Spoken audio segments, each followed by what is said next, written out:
Welcome back to What Arty Noobs with General Disturbance. This is the GW Tiger. It's the Tier 9 German SPG. This one's located on the north spawn of Cliff, and it's under the command of Crowned Monkey of the BVN clan.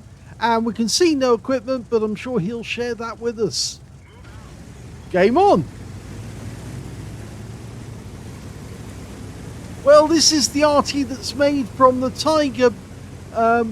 The Tiger Panzerkampfwagen 6B, the Tiger 2, not from the original Tiger 1.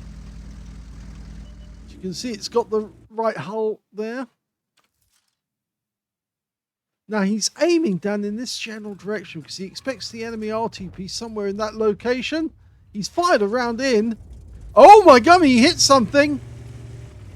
There was no explosion as such, but there's something was there because I think he just touched the enemy RT, which was either a T92 or an M53, M55, and he's changed position straight away. Now he's armed with the 21cm howitzer, which is capable of 900 alpha, 53mm of pen, 11.4 meters on the burst radius, between 12.5 and 31 seconds of stun. The standard reload is 40.27 seconds, and he's just wiped out the Blesk as well. So there goes his second hit, but his first kill. He didn't kill the first one he touched, but he's changing position to avoid counter battery. Yes, his reload is about 33 seconds, I think it is. Now you only get 15 rounds, so you have to make the best use of it when you shoot in this one. Rounds out. Oh, I can see about 34 seconds there before he fired. But he's picked up some more hit points off the contender. Now he's landed in the tier 10 game, but there are tier 8 tanks in it. Now he's looking at the enemy cap area to see if he can spot the enemy RT firing. If he does see the tracer, he should be able to work out where they are. He's an experienced Arty player, so he knows where they would normally go. There are quite a few spots you can go. Oh, he's just wiped out the T92. So, yes, he did work out where the T92 was, and he's just wiped the guy out. So that's good news, because that's one Arty that his teammates won't have to face. Okay, there's that contender that he was shooting at earlier. He's almost loaded. And the contender's gone, so he doesn't have to worry about that guy either. Now, this Tiger Mouse is hiding behind that rock. If he shoots now, he might actually miss the guy. He fires, gets him on the side, actually, for 297.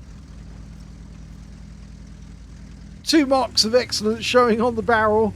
21cm howitzer. In fact, if I remember correctly, it's not a howitzer, actually. It's a Morser. Is that a cannon? No, it's a Morser.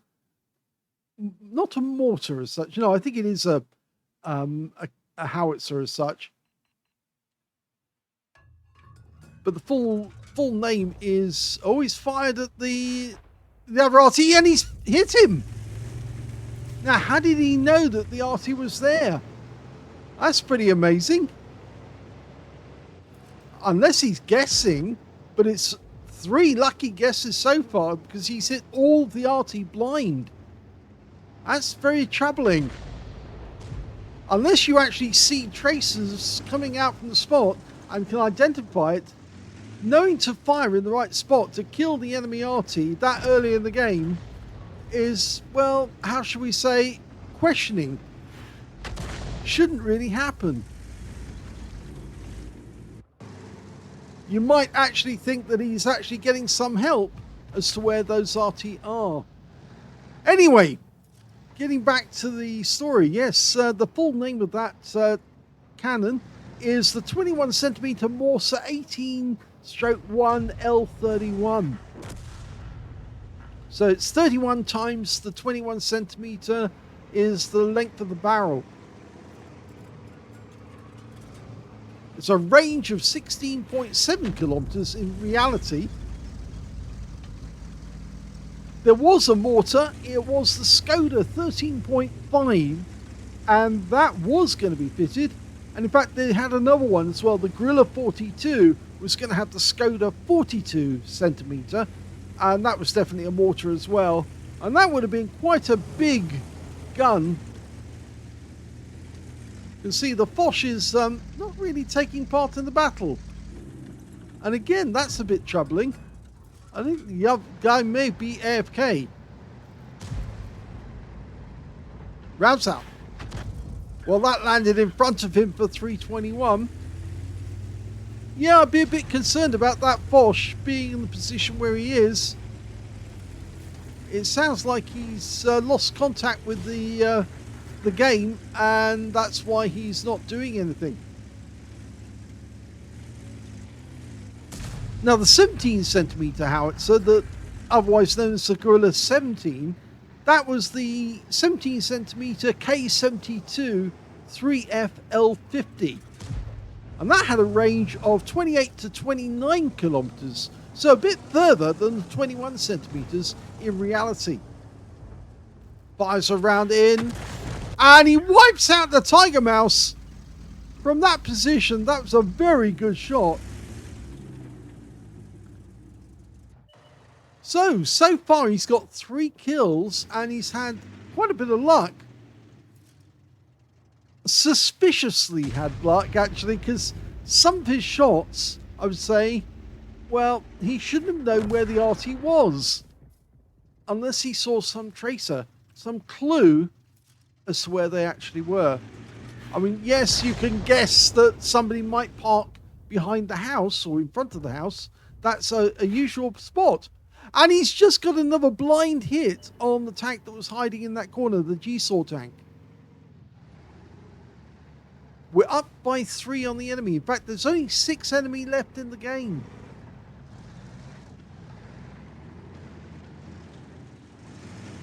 Both enemy have been taken out of the game as well. Both enemy Arty, that is.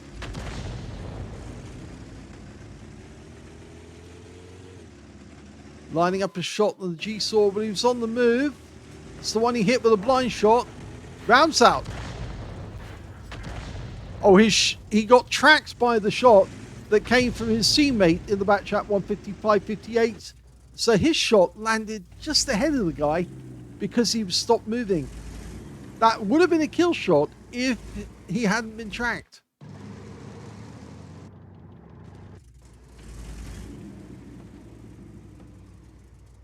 So only 5 enemy remaining.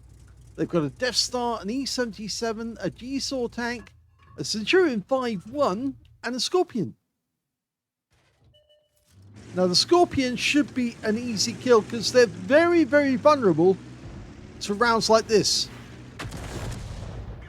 That's a one-shot kill, and I've done the same myself, except I did it with the GW Tiger P. That was really funny. You get a one-shot into them, and they vaporize. 1,150 is a penetrating round, a high roll. And whichever way you... Oh! That's the back chat getting revenge, and that's a kill.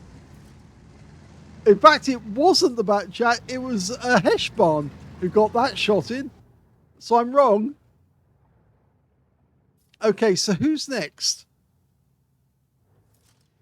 Well, there's only 3 enemies remaining, a Death Star, an E-77, and a Centurion 5-1. There's the E-77. He's on our side of the Western Pass. And there's the 5-1. And he's trying to get at our Patton tank. Now again, he would be vulnerable if he took a round directly from Crown Monkey's gun. He's moved up. Is he still there? I think he is. I think he's moved up, and he's because the Patton's gone around the corner, we can't see him.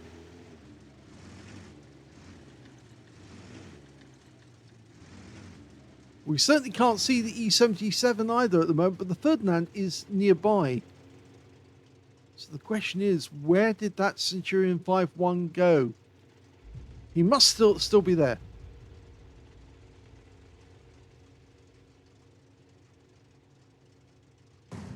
Yes, he is. There he is. Backs up.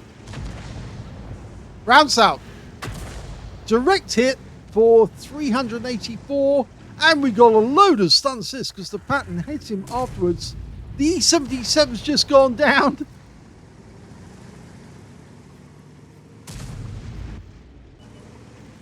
Can we get a hit into the Centurion? Well, we're reloading. And in fact, it's the Batchat who gets the kill shot. And that just leaves one remaining enemy. The Death Star. And he's in the same area. And he's just died, which means this is a victory.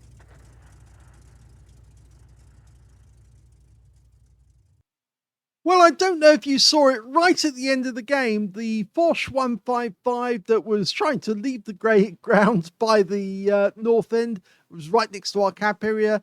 He actually died right at the end. So he was a disconnected tank. That's why he was where he was and trying to drive off the map. So he exploded because, of course, if you're unconnected to your vehicle at the end of the game, they basically teach you a lesson by exploding your tank, so you suffer the full cost of repair. That was an ace tanker game for Crown Monkey of BVN in the GW Tiger.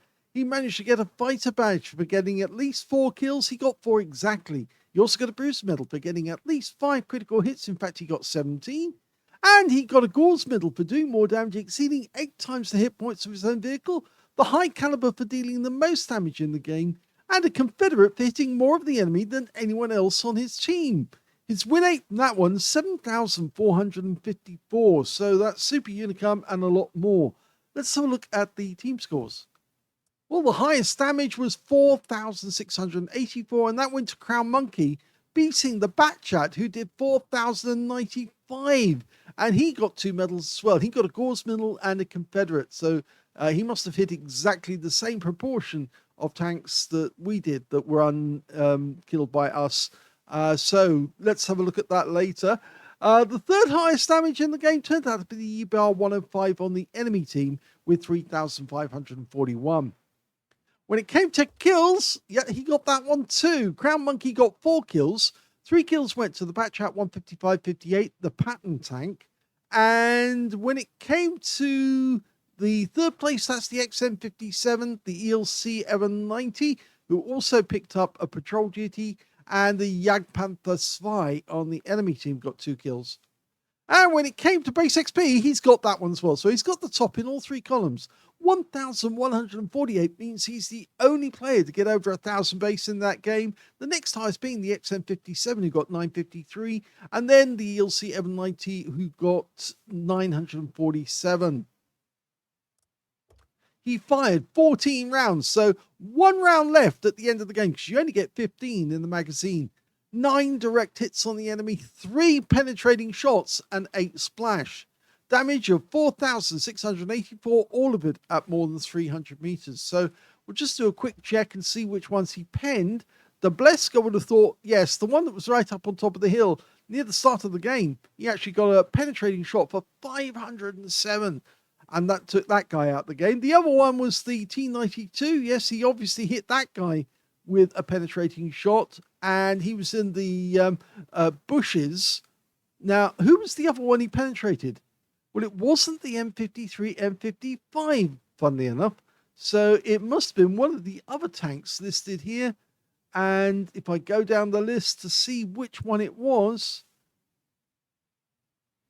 we can see that it was the Scorpion. Of course, it was the Scorpion. He got 1,150 off that one, so he had to have penetrated the guy, and it was a high roll at that to take him out of the game completely with 1 shot.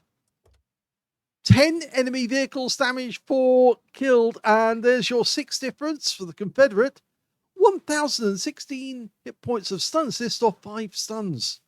On a premium count, he actually earned 28,378 credits for the game, and 1,722 experience points out of it as well. It was a solid ace tanker. My only question really is, how did he work out where the T92 and the M53 were? Now, I can understand that bush directly in front of the house. So many Arty tend to go to that spot, which is one of the reasons why you don't pick it. Because if you want to receive a round right at the start of the game, that's where an Arty would counter battery straight off. Although the best shell at the start of the game is usually for any light tank who tries to go up the hill. Because if they try to go up the hill, you can hit them and stun them, and your teammates will take it out on that tank for trying to go up the hill in the first place, and you'll get loads of stun assists. And that might actually get your communications expert working, so you get that 2.5% boost to your crew skills.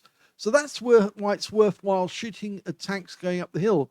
But he did manage to get that counter battery shot in, because that must have been the M53 sitting in the bush, and he actually did 442 hit points of damage. So it wasn't a penetrating shot, it was just a hit and a splash that managed to damage him. So I suspect that the shell actually landed on the engine deck area, or maybe hit the tracks or one of those. But it certainly did hit the vehicle, because there was no explosion as such. So, yes, the M53 was badly damaged. So, yes, the other thing was the T92. I didn't see any tracer coming from the T92. Now, he may correct me and show, yes, that there was a tracer, that he saw it, even if I didn't. But still very suspicious that he got one, then he got the other shortly afterwards. But most people would say, did he know or have any help as to where those Arty were? Because, yes, there are ways and means that you can actually tell where an Arty is located, and then use that to actually dial in on them blind.